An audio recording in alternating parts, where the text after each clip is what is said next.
नमस्कार प्यारे बच्चों। आज हम 23वां पाठ पढ़ेंगे और 23वें पाठ का नाम है हिंदी के विविध प्रयुक्ति क्षेत्र। हिंदी का प्रयोग है वो कौन कौन से क्षेत्रों में है वो होता है, कौन कौन से क्षेत्रों में किस तरीके से है वो किया जाता है। तो इसके दूसरे भाग में है वो आज हम आगे पढ़ेंगे हिंदी के प्रयुक्ति क्षेत्र। तो प्यारे बच्चों, साहित्यिक क्षेत्र आज हम आगे है वो कौन से क्षेत्र की बात करेंगे? साहित्यिक क्षेत्र की है वो आज हम बात करेंगे, जिसमें साहित्य सृजन में प्रयुक्त होने वाली हिंदी में अभिधा, लक्षणा और व्यंजना तीनों शब्द शक्तियों का प्रयोग होता है। यानी जो साहित्यिक हिंदी है उसमें तीनों शब्द शक्तियों का है वो प्रयोग किया जाता है। साहित्यिक हिंदी लालित्यपूर्ण और सरस होती है, जो संवेदनाएं एवं भावनाएं जगाकर हमें मानवीय बनाती है। यानी हमारी जो संवेदनाएं हैं, भावनाएं हैं, उनको जगा करके हमें क्या बनाती है? मानवीय बनाती है। इसमें कोई भी संदेह नहीं कि साहित्य सौंदर्य की अनुभूति जगाने और रस का आस्वादन कराने में मुख्य भूमिका निभाता है। उदाहरण के रूप में आप दुष्यंत की इस कविता की कुछ पंक्तियों को देखिए। यानी दुष्यंत की कुछ पंक्तियां हैं जो देखिए इस कविता में। हो गई है पीर पर्वत सी, हो गई है पीर पर्वत सी, पिघलनी चाहिए इस हिमालय की, इस हिमालय से कोई गंगा निकलनी चाहिए। आज ये दीवार पर्दों की तरह हिलने लगी, आज ये दीवार पर्दों की तरह हिलने लगी। शर्त थी लेकिन कि ये बुनियाद हिलनी चाहिए, शर्त थी लेकिन कि ये बुनियाद हिलनी चाहिए। ये कुछ काव्य की पंक्तियां हैं। अब हम है वो गद्य की कुछ पंक्तियां और देखते हैं। इस चिरस्थायी जीर्ण अवस्था ने उसके आत्मसम्मान को उदासीनता का रूप दे दिया।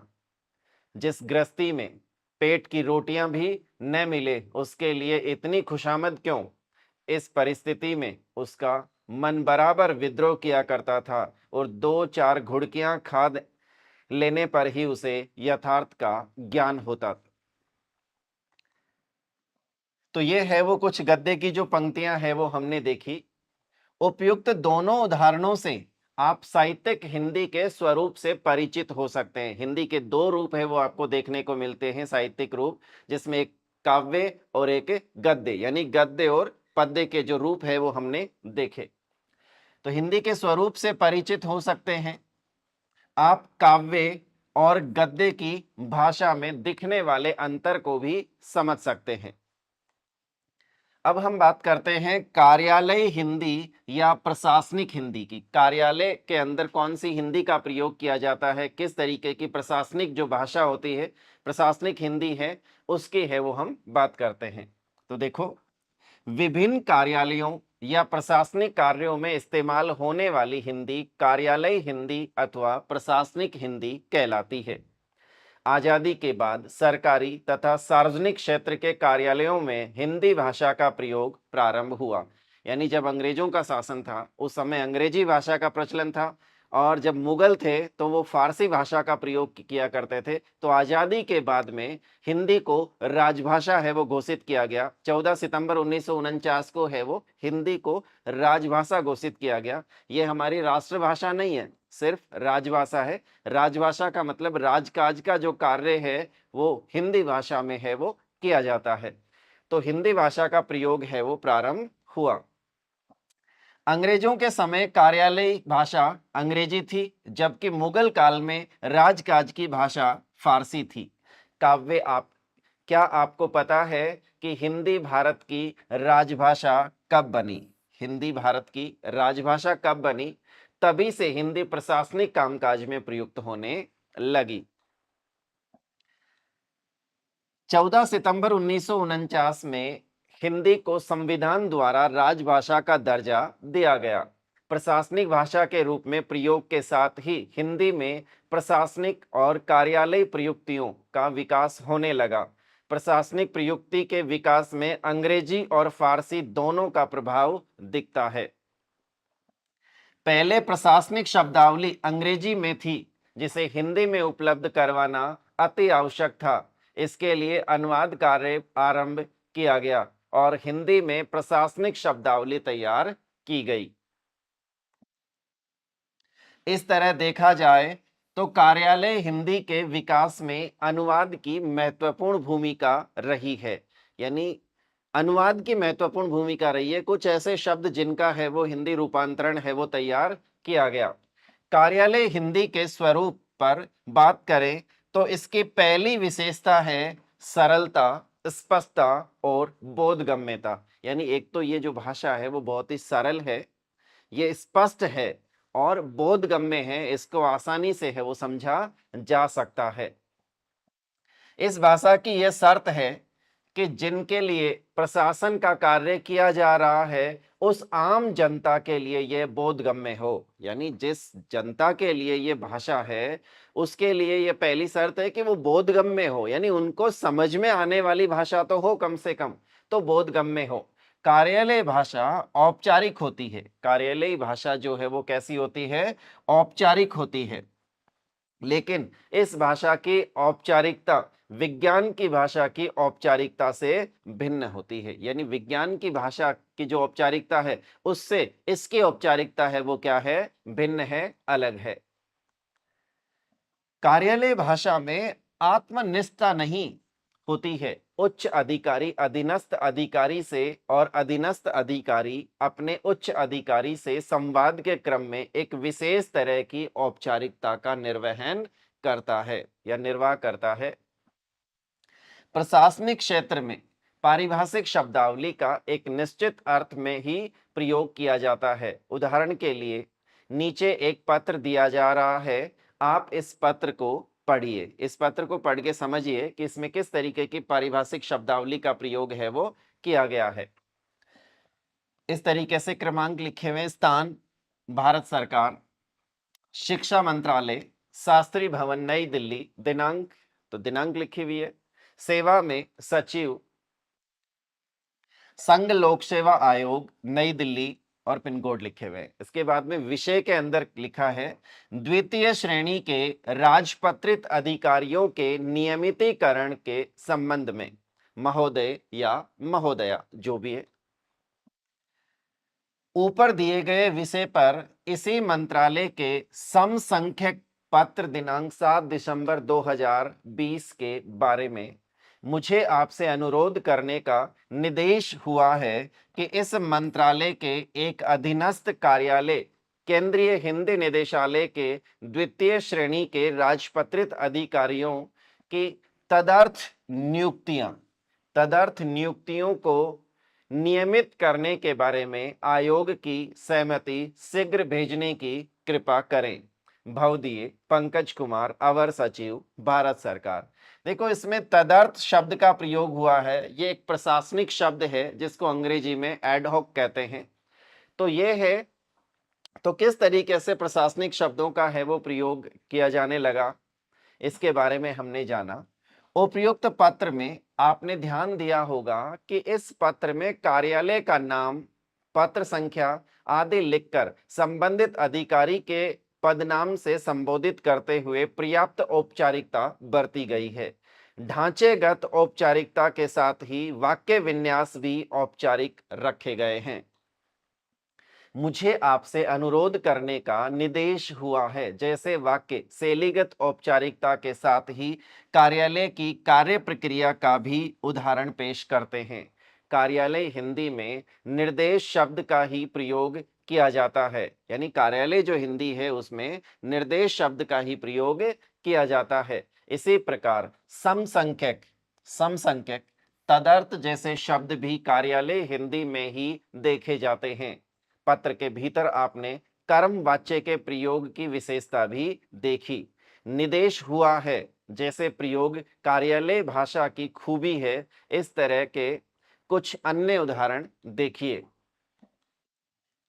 वित्तीय वर्ष 2019 के लिए मुझसे 20,000 रुपए आयकर देने की मांग की गई है।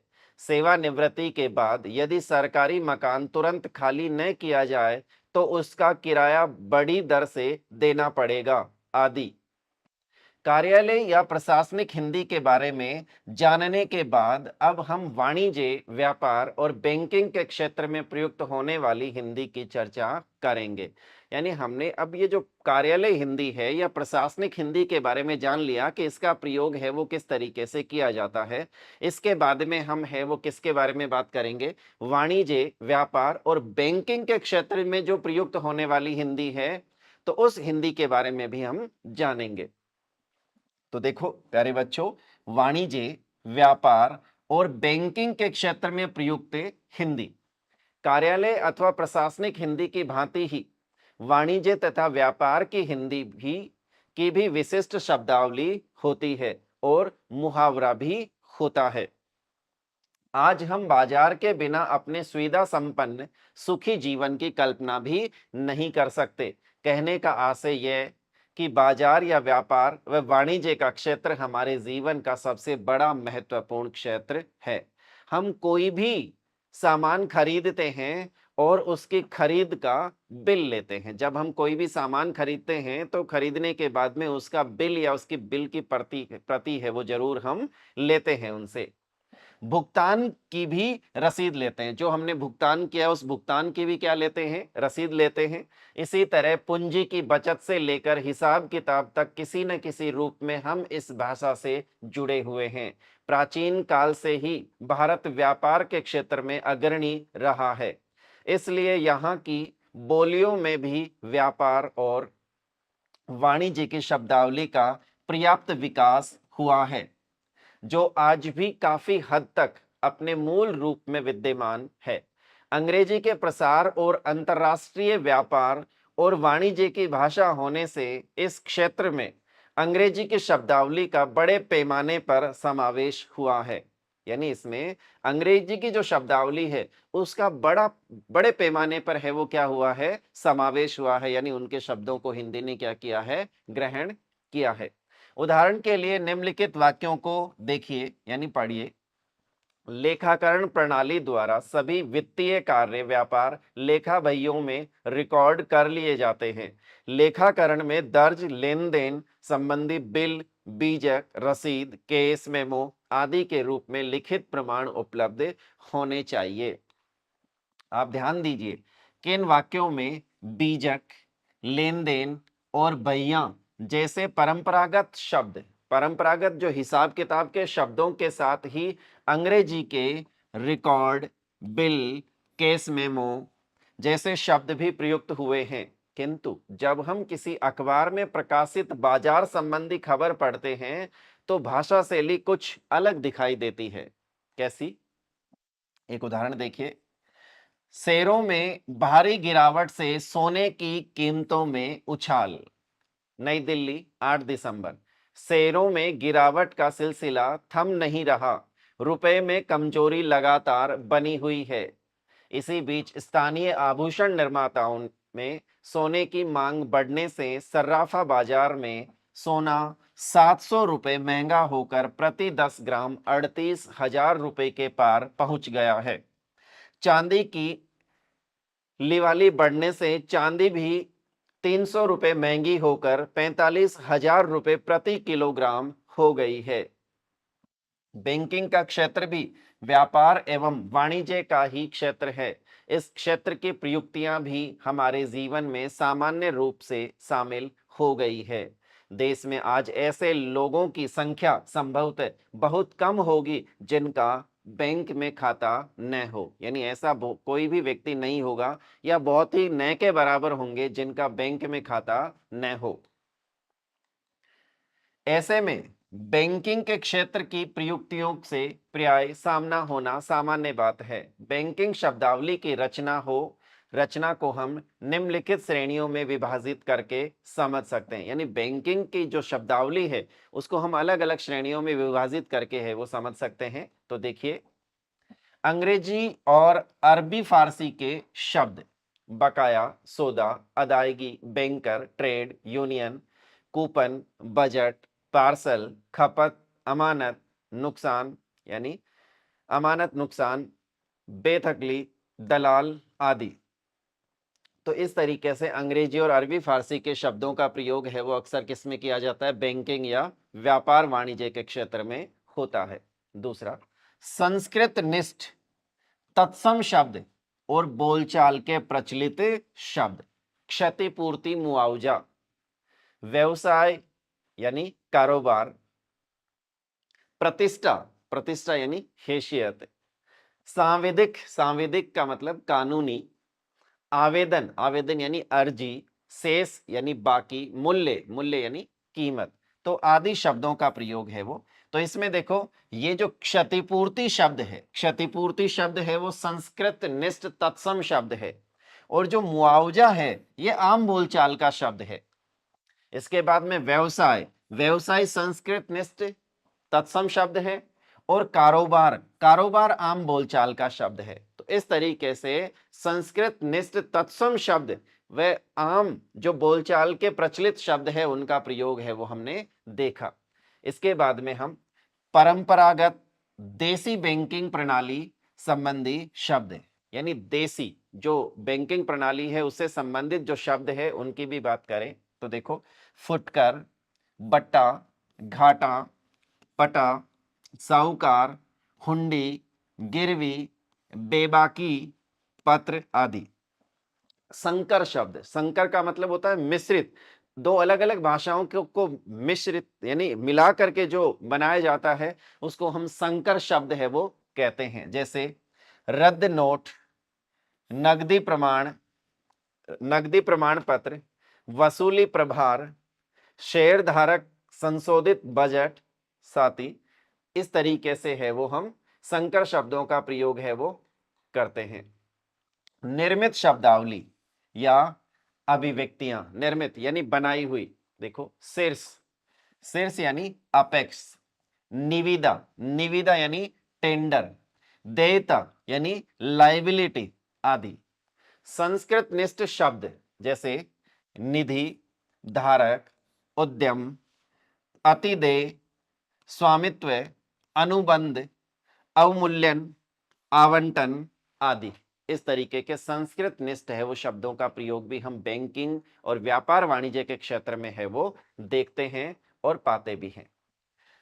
अंग्रेजी शब्दों के शब्दानुवाद यानी अंग्रेजी जैसे टैक्सेशन यानी कराधान, फ्री इकोनॉमी यानी मुक्त अर्थव्यवस्था, एनुअल अकाउंट यानी वार्षिक लेखा, एक्सपोर्ट ओरिएंटेड यानी निर्यातोन्मुखी आदि, यानी निर्यातोन्मुखी आदि। इस तरीके से अंग्रेजी के शब्द है उनका प्रयोग भी है वो हम वाणिज्य या बैंकिंग क्षेत्र में है वो देखते हैं। अब हम बात करते हैं वैज्ञानिक और तकनीकी हिंदी के बारे में। वैज्ञानिक और तकनीकी हिंदी के बारे में कि भाई विज्ञान के क्षेत्र में और तकनीक के क्षेत्र में है वो हिंदी का किस तरीके से प्रयोग है वो किया जाता है। तो व्यापार एवं वाणिज्य के क्षेत्र में हिंदी के स्वरूप को समझने के बाद अब आपके समक्ष वैज्ञानिक और तकनीकी हिंदी का की प्रयुक्तियों को स्पष्ट किया जाएगा, प्रयुक्तियों को स्पष्ट किया जाएगा। तो देखिए प्यारे बच्चों, वैज्ञानिक और तकनीकी हिंदी का व्यवहार क्षेत्र शिक्षा, विज्ञान और प्रौद्योगिकी के प्रयोग या कार्यान्वयन का क्षेत्र है। आधुनिक युग में पश्चिम के संपर्क में आने के बाद भारत में भी विज्ञान और प्रौद्योगिकी के क्षेत्र में कार्य प्रारंभ हुए और हिंदी में वैज्ञानिक लेखन प्रारंभ हुआ, यानी हिंदी में भी वैज्ञानिक लेखन जो है वो भी प्रारंभ हुआ।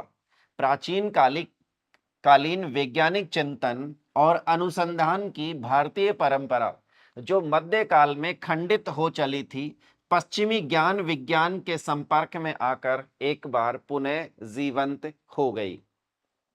यही कारण है कि हिंदी के वैज्ञानिक लेखन में अंग्रेजी के साथ ही बड़े पैमाने पर संस्कृत शब्दावली का प्रयोग मिलता है। वैज्ञानिक और तकनीकी प्रयुक्ति का क्षेत्र बहुत विस्तृत है, जिसके अंतर्गत भौतिकी, रसायन शास्त्र, प्राणी विज्ञान, कंप्यूटर विज्ञान, खगोलिकी, आयुर्विज्ञान, अभियांत्रिकी आदि अनेक प्रयुक्तियां दिखाई देती है।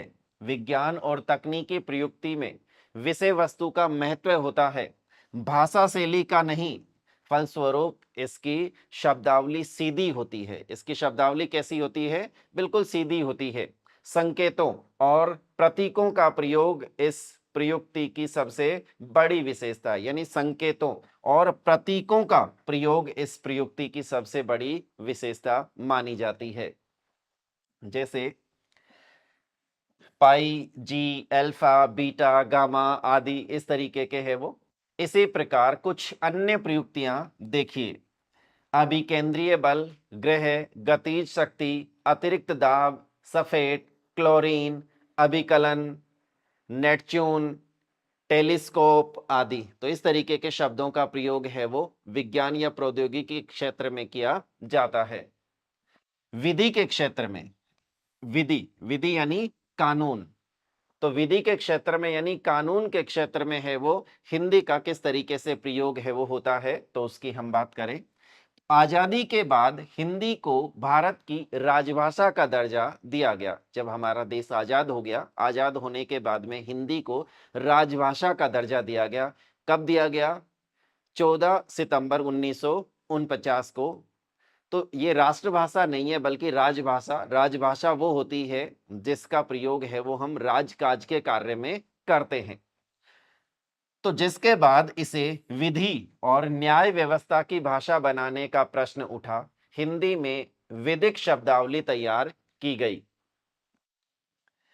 इसके लिए अंग्रेजी शब्दों के पर्याय बनाने के लिए संस्कृत तथा अरबी फारसी शब्दों को आधार बनाया गया। विधि की भाषा सुनिश्चित और बेहद सतर्क होती है। उसमें जो कुछ कहा जाता है उसका सीधा और सुनिश्चित अर्थ निकलता है। विधिक भाषा में निश्चित संदर्भ के लिए निश्चित शब्द ही प्रयुक्त होता है। इसमें पर्याय की छूट नहीं होती, यानी इसमें पर्याय की छूट नहीं होती, यानी उसके जैसा कोई दूसरा शब्द प्रयोग कर दिया जाए इसकी छूट है वो बिल्कुल नहीं होती। उदाहरण के रूप में निम्नलिखित वाक्यों को पढ़िए। इस अनुच्छेद में किसी बात के होते हुए भी संसद उक्त 15 वर्ष की अवधि के पश्चात विधि द्वारा अंग्रेजी भाषा का या अंकों के देवनागरी रूप का ऐसे प्रयोजनों के लिए प्रयोग उपबंधित कर सकेगी जो ऐसी विधि में विनिर्दिष्ट किए जाएं। यहाँ अनुच्छेद, विधि, उपबंधित तथा विनिर्दिष्ट आदि शब्दों का प्रयोग हुआ है जो विधि के क्षेत्र के अतिरिक्त सामान्यतः प्रयुक्त नहीं होते हैं। यह विधि के क्षेत्र की तकनीकी शब्दावली है। इन शब्दों के स्थान पर इनका कोई भी पर्याय इस्तेमाल नहीं किया जा सकता, यानी इन्हीं शब्दों का प्रयोग किया जाता है। इनके जैसे मिलते जुलते या अर्थ देने वाले पर्यायवाची शब्दों का प्रयोग है वो बिल्कुल भी नहीं किया जा सकता। संचार माध्यमों में हिंदी, यानी संचार माध्यम है उसमें हिंदी का प्रयोग है वो किस तरीके से किया जाता है, तो हम बात करते हैं। संचार माध्यमों के मुख्यतः दो रूप है। पहले माध्यम के तहत समाचार पत्र तथा पत्र पत्रिकाएं आती है। दूसरे माध्यम के अंतर्गत रेडियो, टेलीविजन के अतिरिक्त सोशल मीडिया के विविध प्लेटफॉर्म आते हैं। इस प्रकार यह स्पष्ट हो जाता है कि संचार माध्यमों से संबंधित प्रयुक्तियों में भाषा के लिखित और मौखिक दोनों रूप शामिल होते हैं। लिखी हुई बात को हम एक से अधिक बार पढ़कर समझ सकते हैं, लेकिन मौखिक भाषा का एक बार में समझ में आना जरूरी होता है। इसलिए संचार माध्यमों में दोनों तरह की भाषाओं का रूप काफी अलग होता है। जैसे अखबार की भाषा में चलन में आ गई संक्षिप्तियों का प्रयोग खूब होता है, भाजपा, सपा, बसपा, जदयू आदि। जबकि रेडियो, टेलीविजन या अन्य इलेक्ट्रॉनिक माध्यमों में ऐसी संक्षिप्तियों का प्रयोग अपेक्षाकृत कम होता है। जैसा कि हम जानते हैं कि सभी संचार माध्यमों का उद्देश्य समाज के सभी वर्गों के साथ संप्रेषण होता है। इसलिए इन माध्यमों की भाषा सहज, सरल, स्पष्ट और बोधगम्य होनी चाहिए। किंतु संचार माध्यमों द्वारा जीवन के प्राय हर क्षेत्र से संबंधित विषयों का प्रयोग होता है। धर्म, कला, साहित्य, तकनीकी विषय, खेलकूद, राजनीति से लेकर बाजार आदि सभी विषयों की सामग्री इनमें प्रस्तुत की जाती है। ऐसे में संबंधित क्षेत्र की विशिष्ट शब्दावली उनमें अवश्य ही समाहित होती है। फिर भी भाषा को सहज, सरल और व्यवहारिक बनाए रखना पड़ता है। संचार माध्यमों की हिंदी में विभिन्न क्षेत्रों की शब्दावली का सामान्य बोलचाल का रूप तो दिखाई देता है, साथ ही अंग्रेजी शब्दों के हिंदी पर्याय और उनके अंग्रेजी रूप भी इस्तेमाल होते हैं, जैसे प्राइम टाइम, सीधा प्रसारण, समाचार बुलेटिन, ऑन कैमरा, संपादकीय आदि। विज्ञापन के क्षेत्र में, यानी विज्ञापन के क्षेत्र में हिंदी का प्रयोग है वो किस तरीके से किया जाता है। देखिए, विज्ञापन के क्षेत्र का संबंध काफी हद तक संचार माध्यमों से होता है। संचार माध्यमों का इस्तेमाल विज्ञापन के लिए बड़े पैमाने पर किया जाता है, किंतु इन माध्यमों के अतिरिक्त विज्ञापन के अन्य माध्यम है दीवारों पर लिखे गए विज्ञापन और पोस्टर, चौराहों पर लगी होर्डिंग या साइन बोर्ड तथा सिनेमा का पर्दा। इस तरह हम यह समझ सकते हैं कि विज्ञापन के सामान्यतः तीन रूप है: दृश्य, श्रव्य और मुद्रित। सिनेमा के पर्दे, टेलीविजन और अन्य इलेक्ट्रॉनिक माध्यमों पर तीनों रूपों का प्रयोग होता है। पत्र पत्रिकाओं, साइन बोर्ड या होर्डिंग तथा दीवारों पर लिखे गए या चिपकाए गए पोस्टरों में पहले तथा तीसरे रूप का प्रयोग होता है और रेडियो पर दूसरे रूप का इस्तेमाल किया जाता है। ये तीनों ही रूप एक दूसरे के पूरक के तौर पर कार्य करते हैं, यानी एक दूसरे के पूरक के तौर पे ये कार्य करते हैं। विज्ञापन का उद्देश्य केवल सूचना देना नहीं होता है, बल्कि अपनी ओर ध्यान ही खींचना होता है। व्यापारिक विज्ञापनों में इतना आकर्षण होना चाहिए कि उसे देखने सुनने वाला उसकी आवश्यकता महसूस करने लगे, यानी उसे उस विज्ञापन को देखने या सुनने वाला व्यक्ति है वो उस वस्तु की आवश्यकता महसूस करने लगे, ऐसा विज्ञापन है वो होना चाहिए। प्रचार परक विज्ञापन इतना प्रभावशाली होना चाहिए कि उसे देखने सुनने पर विज्ञापन में कही जा रही बात पर गौर करने के साथ उसे मानने का विचार मन में पैदा हो जाए। रोजगार संबंधी विज्ञापनों में सूचना की स्पष्टता तथा पूर्णता अपेक्षित होती है। कुछ उदाहरण देखिए, जैसे टाटा स्काई का आपने है वो विज्ञापन देखा होगा, इसको लगा डाला तो लाइफ झिंगा लाला। यानी ये आपने विज्ञापन टाटा स्काई के लिए है वो सुना भी होगा, देखा होगा। दूसरा देखिए, लेक्मे आइकॉनिक काजल जो है उसके लिए भी आपने सुना होगा, काजल इतना गहरा जो समय को माप दे। सॉफ्ट क्लूज के लिए आपने है वो सुना होगा, टिंग से लेकर टोंग, डिंग से लेकर डोंग। तो ये है वो सॉफ्ट क्लूज के लिए। और घड़ी डिटर्जेंट, घड़ी जो डिटर्जेंट पाउडर है उसके लिए भी आपने विज्ञापन है वो सुना होगा, ये देखा होगा, पहले इस्तेमाल करें फिर विश्वास करें आदि। तो इस तरीके के विज्ञापनों का प्रयोग है वो आप देखे होंगे। और इसमें किस तरीके की हिंदी का प्रयोग है वो किया जाता है, तो प्यारे बच्चों इसको आज हमने है वो समझने का प्रयास किया। उम्मीद करता हूं आपको हिंदी के प्रयोग क्षेत्रों के बारे में, उसकी शब्दावली के बारे में काफी है वो जानकारी हुई होगी। नमस्कार प्यारे बच्चों, धन्यवाद।